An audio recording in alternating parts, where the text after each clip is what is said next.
Bum Podcast. Bum Podcast. Between you and me. Between you and me. So yeah, we're gonna have this conversation Right. that you're not prepared to have. Yes. If y'all want to know where we at right now, he was just convincing me to go ahead and have a conversation, even though I ain't have my answer ready yet. Even though he had a while to come up with his answers.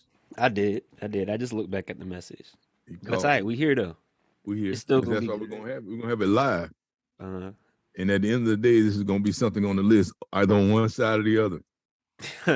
Yeah. All right. Well,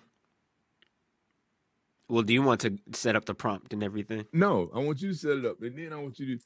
Then we're gonna talk about what you were about to say, what I told you not to say until we started the podcast. Okay. Because it's funny. So, Monday morning, I received a message. Monday, today's several days later. How about that? But the message said, most helpful messages or lessons and least helpful lessons. And it was the idea for the podcast. Yes. I had a brainstorm. And so my immediate thought, as of right now, is if I ever received a most helpful message, the least helpful message would probably be the opposite of the most helpful message. And my first thought of because naturally the way I feel, right, is, which I started vocalizing that to you, if I ever had a least helpful message, I wouldn't be quick to just say something's like not helpful. I would more so say it was not relevant than it was not helpful. But I have thought of a helpful message that I've received. Okay, so before you give me helpful, so this is what I wanted to discuss it now. So earlier today, I had a visitor, right? Mm-hmm. And we were talking. I'll throw his name out there. It's Benjamin Brown. I met Benjamin Brown. He's a new neighbor. Benjamin has two sons, and we were talking about his sons, and of course talking about my sons. And I was saying it was something we was talking about. I don't remember what we was talking about, but I told him, I said, you know what? I said, T and I supposed to have a podcast today, and we're supposed to discuss most helpful lessons and least helpful, right? Mm-hmm. And my answer, my thing to him was, T would probably say he never had a least helpful message. He'll probably just say I wasn't ready for it. Yeah, and that's exactly how I feel. And that's exactly what you said. That's why I didn't want you to talk about it yet, because I'm like, man, that's what I said you'd say. That like you really hadn't had any least helpful message. I mean, when you were younger, you might have thought, man, that don't mean jack. And then, but as you I don't think I ever really thought that though either. Oh, bruh. If I ever thought it, it would just be like, that doesn't make sense. Right. That would have been the fullest extent. So it ain't helpful if it don't make sense. I wouldn't be like, oh, they're probably just talking nonsense. If it was ever anything, it was that just don't make sense right now. Like I see what they saying, I see what they going for, but I'm not so sure. That's probably what my well, not probably. That's what my mindset would have been back then, when I was younger. Okay. Mm-hmm. But now, now I've gotten to the point where I'm reaching the age where things are starting to come back. And it's like, oh, that made sense. Oh, this makes sense now, and all of that. And so I'm really just in a mindset of everything, like pretty much anything that people tell you can be helpful in some way. You just have to frame your thinking. Right. How can this apply to me? The thing that I try to do when I'm talking to people is, which is a new thing, but whenever I'm having a conversation or maybe a back and forth or about a topic, I'll take a moment to stop and imagine, well, what if they're right? Or, well, what if that does make sense? Things like that. Because for myself, naturally, I could pretty much rationalize anything for myself.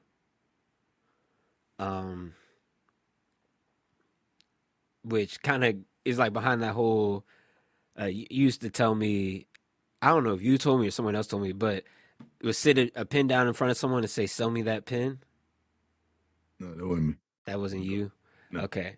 So the story is paraphrasing because this is like I probably heard this 10 years ago, but basically, it was talking about the mentality of a salesperson. And it's like a salesperson can sell you anything.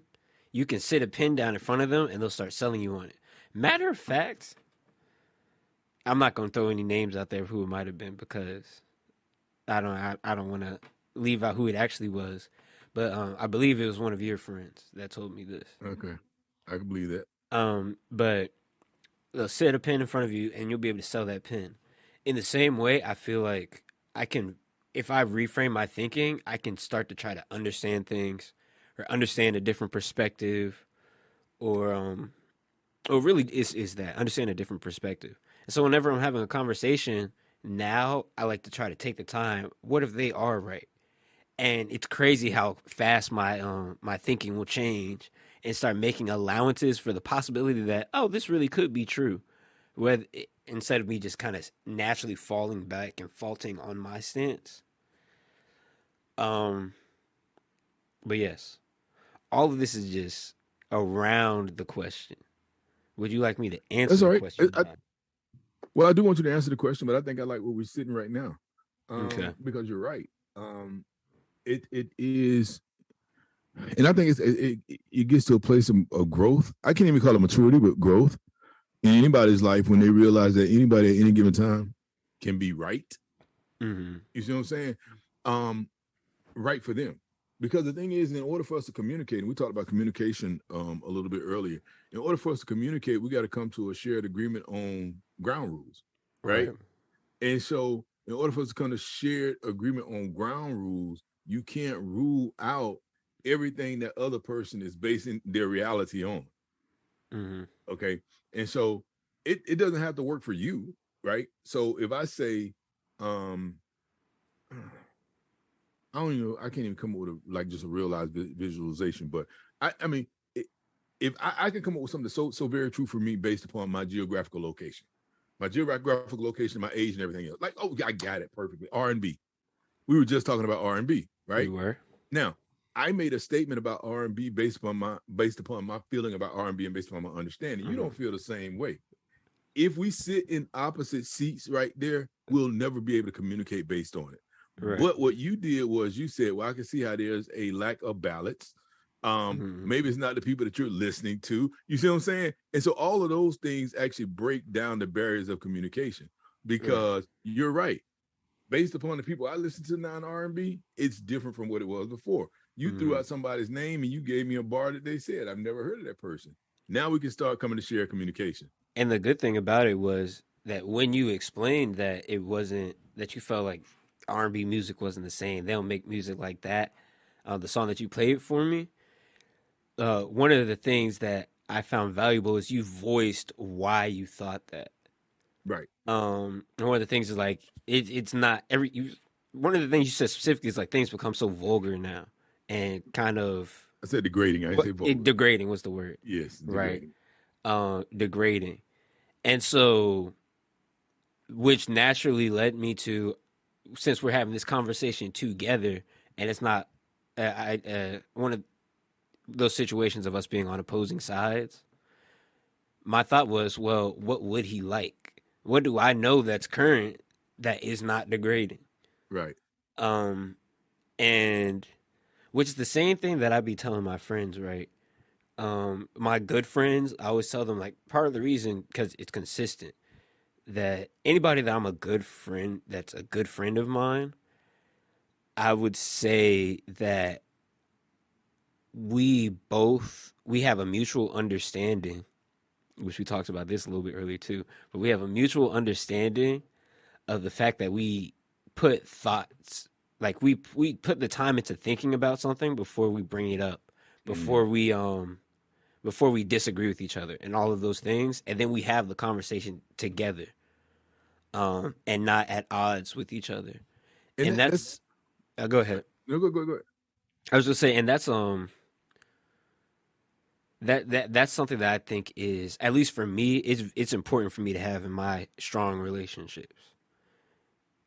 And I agree with you. And it's and that's why it's important to get outside of the picture frame when you're talking to some. Now, some people you're just not gonna be able to have conversations with because you're not gonna be able to come to an understanding, an agreement, a shared understanding of anything.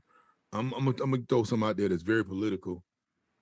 I don't care. I ain't voting for Herschel, so I don't care. Okay. But anyway, somebody was saying, I can't believe anybody would vote for Herschel Walker, right? And my thing was, are you that adamantly opposed to voting for Herschel Walker? And they were like, yeah. I say, well, the people who are voting for Herschel Walker are just that adamantly opposed to voting for Raphael Warnock, right? Right. So the thing is, you just got to come to the understanding that some people just are anti the other person, and that's all they need to stand on. And so for a lot of people who are vocalizing why they will not vote for Herschel Walker, it don't matter what he says. Like he came and he did his debate and he sounded more intelligent than he'd ever sounded before, but it never changed anybody's mind. Right. Because they already knew that. I don't care what he say, I ain't voting for him. And that's the thing. In order for you to have a valid conversation with somebody, you have to respect and understand the fact that they may feel just as strongly about their side as you do about yours. And it doesn't mean that either one of you all are right or wrong. It just means that that's what you're convicted by. And if you can respect their conviction and they can respect your conviction, you can have a conversation. I think that's what I think. Go ahead. Yeah, I was just gonna say that was something that I really started to learn and understand with the previous presidential election. It wasn't even the previous one. It was the first one. 2016. Right. It was back when Trump was first running. And it wasn't even just all because of the presidential campaigns in themselves, but it was the state of our country at that time. It became very political, doesn't feel like the right term, but people polarizing. Very polarizing. That is a great word for it. It was very polarizing. And what I began to learn, because me at that time, I'm 15, 16, probably about 17, 18, might extend that far, is that we really have just different backgrounds, different upbringings, different understandings and viewpoints of the world. And what makes sense to me that is completely like in opposition of what makes sense to you, they hold equally as much, our opinions hold equally as much weight to ourselves. Right. It's not like, oh, I know I'm wrong, but I choose to be wrong. Like, no, you feel right. And it's not just a decision of feeling right. Your experiences have led you to create this thought process that really rationalizes what's going on in your head. And the same way that happens for other people, that happens for us as well. And I mean, and just going back to it, that's why I would say it's hard for me to be like, this is something I heard. I just feel like, nah, that couldn't help anybody. That was bad. That was a bad lesson. That was a bad message. Yeah. Okay. All right. So now we can jump into it. All right. So my most helpful message, which it's very ironic because it goes with this topic as well as we just talked about it. But I'd probably say one of my most helpful messages is the one that you gave about students when they first get to college campuses, right?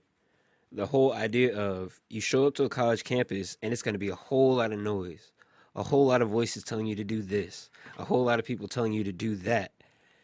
But what you should be looking out for is, are people actually taking the time to understand what you are about before they give you information?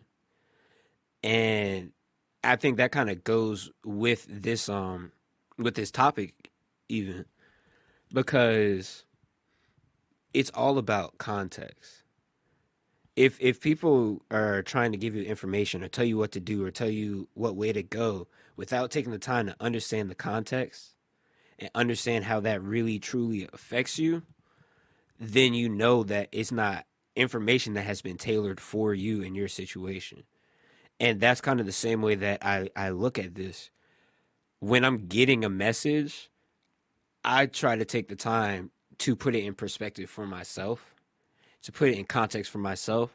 Even if I have a conversation with someone and I feel like, okay, I see what they were going for, but they didn't quite reach the mark, I'll then go on to have the internal debate. But if they reach the mark, if this is what I think they were trying to get at, how do I feel about that? And so all it takes is just a little extra work a little time to reframe your thinking and make sure, like, okay, does this apply to me? Can I use this? What to really pick through it and see what can I take from any given message? Chew up the fish and spit out the bones. Exactly. I've learned that, like, is you can really chew. Spit emphasis on chew up the fish, right? For me, the emphasis was always on spit out the bones, but not Okay. really chew on it. Really, right? This how it tastes on this side of my mouth. This how it tastes on the other side. Yeah. Yeah. And then spit out the bones. And oh, go ahead. No, go ahead. I was gonna say, I wonder if it has anything, or wonder if it has a lot to do with the fact that people don't know themselves fully, or they're afraid to explore themselves fully, or if they aren't as convicted to what they believe as they think they are, or as they want to be. Because I know I've witnessed people who they're afraid to have the conversation because they're afraid that their mindset will change. Right. You know what I'm saying? And it's almost like I want to stay locked in this mindset for the sake of staying locked in this mindset. Mm-hmm. And it's almost like it's Change funny. is scary. Yeah, they got Especially this saying changing your mindset. Yeah, it's this saying that says if you love something, set it free, right? And we always put that on, or I've always put that on people, right? Right. But if you love a mindset, set it free. Or as I always tell people, you got an idea, put it out in the middle of the table unattached. Like, let people attack it. Let them attack it. Sit there and attack it with them. And if at the end of the day, if it stands the muster, if it survives, then it was a valid thought. Pick it back up and wear it like a badge of honor. Yeah. Right. I was still just following you up. Okay, I'm done. Okay, you're done. All right, I agree with that.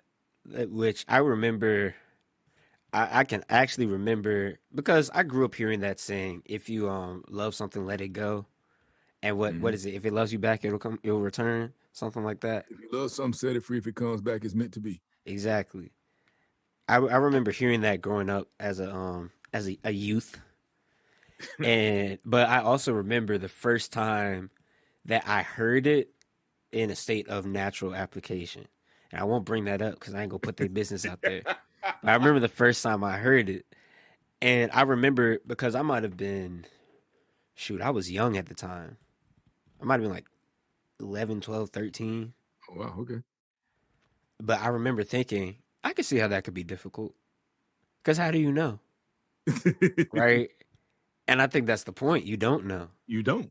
And that's what which, like I said a little bit earlier, is it's especially hard to change your mindset because change is scary, and the implications of the fact that your mindset can be changed.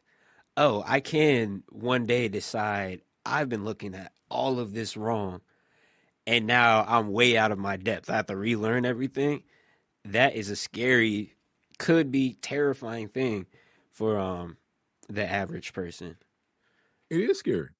But Right. golly, imagine how much more powerful you really are. It does so much. I'm gonna give you a prime example, right? So I've been playing golf for like decades, right?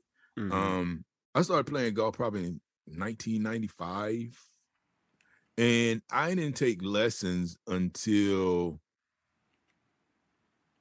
the late 2000s, maybe. Right? So I probably was playing golf for over 10 years before I took my first lesson. And my problem was I could hit the ball and I could play fairly well. I could play double bogey golf fairly well, right? The problem was I could never get to single bogey golf, and I could never get to bogey. I mean, I could never get to bogey golf. I could never get to par golf consistently because I didn't know how I was playing double bogey golf. Right. And so in order for me to get better, I had to put my golf skills on the chopping block so that I can understand what I was doing right and what I was doing wrong, so I can pick back up the parts that were right, discard the parts that were wrong. Now, I can play double bogey golf all day long and not embarrass myself because I ain't trying to go on tour. You know what I'm saying? I can play golf with the best of them on Saturdays. And double bogey golf doesn't mean I double bogey every hole. It just means consistently that's where I am. But if I wanted to get better, I couldn't get better without putting myself under scrutiny. And so Mm-hmm. that's why I went and took lessons. Yeah, that's very deep. Find ways to put yourself under Thank you. scrutiny. I like that. Find ways to put yourself under Some of us scrutiny. don't have to find Yeah, ways because because that's we the only way have you're gonna get better. fathers. You said what? Thank you, I appreciate it. Whatever. Thank you, I appreciate it. Hey, but it's because I want you better. It's because I want you better. That's the only reason. Mm-hmm. And I I'll let you understand. go. I mean, I'll let you have your leeway. Now Let you don't people have to understand. because now I do it myself. You're right. But you know what? And that was one of the podcasts I wish we'd have done. We actually had the conversation and didn't record it. But like when we was talking about discipline, right? Okay, And saying right. that it was all a training ground to get you to a place where you discipline yourself. Like that's so valuable. That's so valuable. And it's the lesson that's missed because we look at discipline in a negative connotation. And you know what? Maybe I'll change my answer. Because truth be told, most helpful messages. I had this conversation with some friends. This is probably about 2 months ago, maybe at this point. But we were basically talking about kids and having kids. Not Ooh, that any of us are having kids, ooh. but I the ain't ready. idea of raising children, Okay. right? And who would be good parents, and who's like, oh no, you too crazy, you can't raise no kids, all of that. And in having those conversations and just stuff I've been reading at the time and all that, from what I could see, as far as I could see, there was no correct way to raise a person. There's no perfect way to raise somebody so that they don't have to deal with this. They don't have to deal with that. And okay, I know they're not going to have to deal with that and they'll be good at this and they won't have this problem. There's no perfect way to raise a person to be a perfect person because at the end of the day, none of us are going to be perfect. We're all going to have our own shortcomings. We're all going to have our own faults, our own problems. But what I felt was, if not the most important thing, at least, well, it's not the most important thing. But what I thought was really one of the most important things is establishing a foundation to the point where your child can take care of themselves.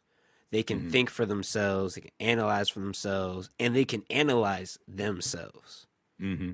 And those were things that I thought was really important because even in the times where y'all would tell me things and I thought I knew everything, Mm.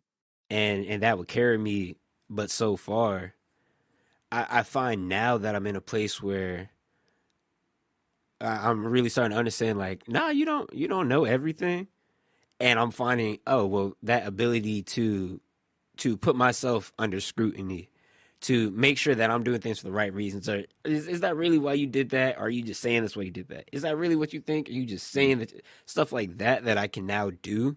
And be honest with yourself. Can be honest with myself, and not only honest with myself, but also be honest with other people about who I am as well. Mm-hmm. I think that was a very important thing that was instilled in me growing up. So that was a helpful message or lesson as well. Well, let me give you a shameless plug. Okay. We do have a book. The book's Mm. out. It's called what was it? What's the name of the book?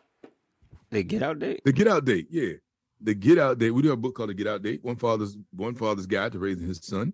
That's So if you're true. looking for if you're looking for something that will give you some tools, tips, and techniques, check out The Get Out Date. It's on Amazon. Yes. Back to our regularly scheduled program. Son co-signed. The son co-signed. There you go. I got co-signed that message. It's interesting. That I forgot what I was gonna say. It'd be like that. I know, man. I'm getting old. But I'm being getting honest, old too, then. being honest with yourself and having the opportunity or having the ability to self direct and self correct and always become better, man. That should be always should be what we're after. You know what I'm Mhm. saying? That's what we should always be out there. And in so doing it in openly, it like being authentic and open. That's always the way I strive to be, which gave you that as a lesson. You know what I'm saying? To Mhm. then now, when you decided that you wanted to come out of your shell, you could be authentic and open as well. Which Yeah. we can that would probably be a good. Well, this is kind of segued a little bit, but That'd probably be a good podcast to do because I've noticed over like the past year and really the past few months, there's been some things where I'm like mind blown, like, whoa, I thought I was doing this for this reason all this time. Nah, I was doing it because of this. And I'm just now starting to understand this part about myself, which makes it very clear. Um, but maybe I'll pull together a list of some of those things Yeah, so we that'll can work. talk about it. But I couldn't think of anything off the top of my head to bring up right now. The other thing, is something you said that triggered this thought. And again, it was a conversation I had when I was talking to Ben Brown earlier today, um, about how we train our kids. Mm-hmm. And um, I put you under guided stressful situations, right? I put you under Mm-hmm. guided stressful situations. And I did it because I wanted you to experience it when I was there to catch you if you fail. Mm-hmm. And I think that was um I think it was helpful. Instead of me caretaking for you until you snatched away from me and I can no longer caretake for you, but then you got into a situation where you couldn't control it. Like we just talked about rent. You know, I'm always asking you, can you pay your rent? You know what I'm saying? And you said today, no, but I got a strategy. You know what I'm saying? And it's like, Yeah. um, you know, if you ever come to me and say, Dad, I just can't pay my rent, I mean, it'll freak me out because I know you always got a strategy. You know what I'm saying? Not a scheme, you know, not a hustle, but a Mm-hmm. strategy. And that's Strategy. cool. But we were talking earlier today, and I was talking about how, like, when even with you learning to drive, the first thing I did was I put you on I-66. That's very true. Like, you know what I'm saying? It ain't like, no, we ain't finna drive no back roads. Cause I know grown people who are afraid to drive on the interstate. I didn't have time to develop a fear. It just kind of happened. There you go. You didn't have time to develop a fear. And you That's know what was all. That's crazy? a bar. Go ahead. Which I always remember that I didn't even necessarily have the desire to drive when Yeah. when I started driving. You were just like, well, you're now old enough to take the test, so you should take the test. That's right, bro. Like, Cause oh. I ain't finna be ripping and running behind you. Not me. Not me. That's Yeah. not my job. So, Yeah, but yeah. that was cool. All right, next up. Next up, that was it for me. That That was one, but well. Oh, two. wait. You Wait, said wait, wasn't wait, but wait. two? That was two. I was supposed. You wanted to give you a third one? Yeah. Okay. Most helpful messages. What were the first two? You want me to recall them? Uh, You gave them to me. I don't know. yeah, you Um, ain't giving them. That's why you should I be want finna recalling get them. done. I just wanted. Exactly. You I should be look, man. taking notes. See. Hey, you were my golf lesson. Uh, I was putting my golf game on the table to be scrutinized. I'm supposed to be scrutinizing you. All right, Yeah, let me that's what come I up with told. some least helpful ones There then. you go. That's why I asked you for least helpful. That's why, you know, it's funny because I mean, even talking in the same vein, when I tell people, like, when what I tell you, I'm gonna always tell you from 100% place of conviction on what I'm saying. If I tell you that the sky is blue and I go down the street and I find out that the sky wasn't blue, it was actually purple, I'm gonna come back and find you and tell you I was wrong, the sky was purple. You know what I'm Hmm. saying? That's just the type of person I am. And so I always want to be make sure I'm on the right path. And I mean, you know how I deal with youth all the time, man. If I did something that screwed you up, as great as you are, I need to know so I can, you know, fix it. So I don't. Whew. I just learned that recently, though. I feel like What was there's a that? lot. Hmm. What was that? You learned from me? So I don't know if I would say I learned it from you, not There we go. directly. Uh-huh. But something that I've learned recently is everybody has their own game, and what that means is it's easy. It's easy to kind of. I won't even say it's easy. I feel like, well, yeah, it's easy. It's easy to fall into this flow of, okay, when I want to be good at something and I want to achieve success in something and do something well, to look at somebody that's done that and emulate it. But what I've really learned recently is emulating something that someone else has done isn't going to get you to where they are. It isn't going to bring you the same results that they get Mm-hmm. because that's their game. So it worked Yep. for them. What's really more important is understanding what your game is, right? What do I do well? Um, what can I don't know. What do I do well? What can I leverage? What can I do? Instead of looking at, all right, this is what's been done, this is what they do, this is what I've seen other people have success.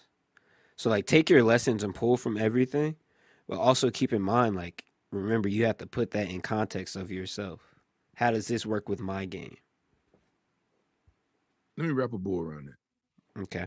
that. And from a perspective of something you said earlier, and I want to bring it back because you were talking about when you and your friends were talking about parenting, and Mm-hmm. like there's no real true parenting style. Right. Understanding that if even like yeah, I said we got a book and we do go check it out on Amazon.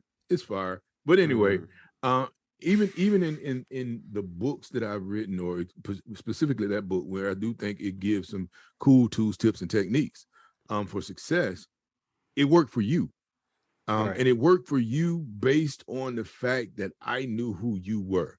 And Exactly. and it's funny. I would always tell your mom, I'm dealing with the real T, not the ideal T. You know what I'm Mm-hmm. saying? And it's like a lot of times we try to deal with the ideal person. Even I deal with the ideal myself, right? It's like I try to deal with the person I wish myself to be, and not necessarily the person that I am. Right. And I had something to say about that too, Go ahead, go ahead. because you'll be trying to achieve this ideal version of yourself when at the end of the day, like it might feel like a shortcoming to look at the real version, like the real you versus the ideal you. But I realized, nah, you're still just looking at you. Nothing's changed. Mm-hmm. You're just changing how you're looking at yourself. Mm-hmm. And so really addressing yourself and your problems based on who you really are, and not necessarily of, all right, this is kind of how I, this glossed up glowy version of who I am. It doesn't do anything but make you better. It doesn't do anything but help you to gain actual, like, real like, it doesn't, it gives you real insight and allows you to really make changes and do the right things for yourself when you're looking at the real you. Right. And that's still you. Nothing has changed in the moment. It was Still just you. a change in thought, not a change in who you are. Matter of fact, it might get you closer to the ideal you if you You deal might with the real actually you. start feeling better about yourself. You'll be surprised. And so that's why I mean I brought it up because that's important. It's important to deal with the real person, understand the real person. That goes back to the very first one that you gave. Understand who the real person is, right? And make suggestions based upon who that person really is, where that person really came from, their history, because their history dictates how they respond and react to things, and based upon the skill sets that they already have. And that's where I think a lot of people miss the mark when you say like you try to emulate what somebody else does. Like if you don't have the same drive that a say Deion Sanders had, it's funny. I was watching one of his one of his he was doing an interview and he was saying motivate me? That don't motivate me. Man, growing up in a single parent home, that motivated me. You know, doing X, Mm-hmm. Y, and Z, that motivated me. What they doing over on that sideline, that don't motivate me. And Right. and and it is that's the thing. That's the thing we have to understand. Like internal drive comes way before we step up on the platform, right? Mm-hmm. There's something that's internally that's been driving us since the day we were born. And so if your teacher, your whomever doesn't take that into account, then they miss the whole value of who you are as a person. And that's Exactly. important. The thing that I've also started doing lately, because I deal with people, I try to deal with people based on, again, I the have a real quote. them and not the ideal them. Huh? I said I have a quote. Okay.